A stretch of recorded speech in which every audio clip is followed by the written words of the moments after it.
सूरज की रोशनी चारों तरफ फैली हुई है। स्वच्छ हवा भरपूर बह रही है।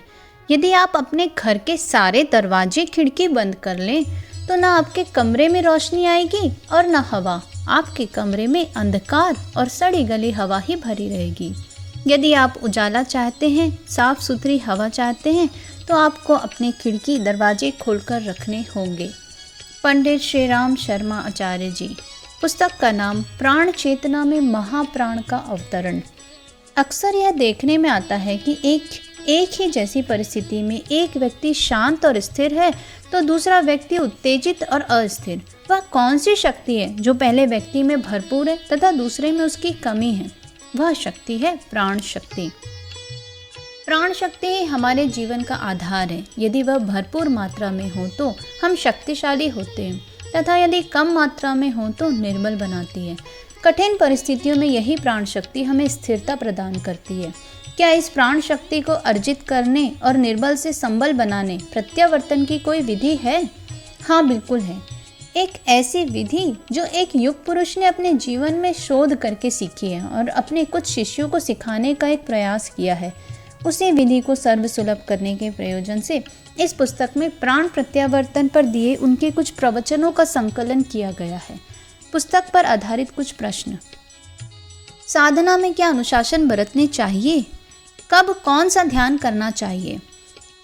दैनिक जीवन में संपर्क में आने वाले व्यक्तियों तथा परिस्थितियों के प्रति क्या रीति नीति और दृष्टि बरतनी चाहिए? क्या है प्राण प्रत्यावर्तन?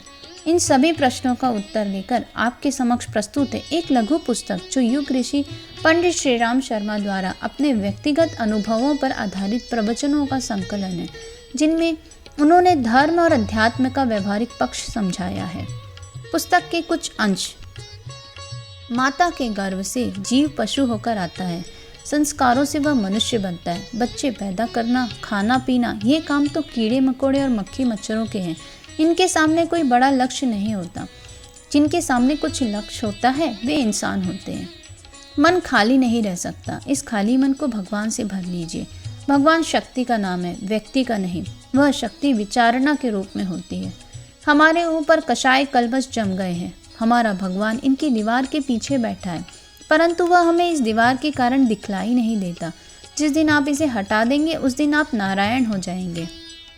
अध्यात्म का अर्थ है भावना का विकास, चरित्र का विकास, चिंतन का विकास। सुख और शांति सिर्फ भगवान में है। आप ज्यों-ज्यों उनके पास पहुँचेंगे सुखी होते जाएंगे।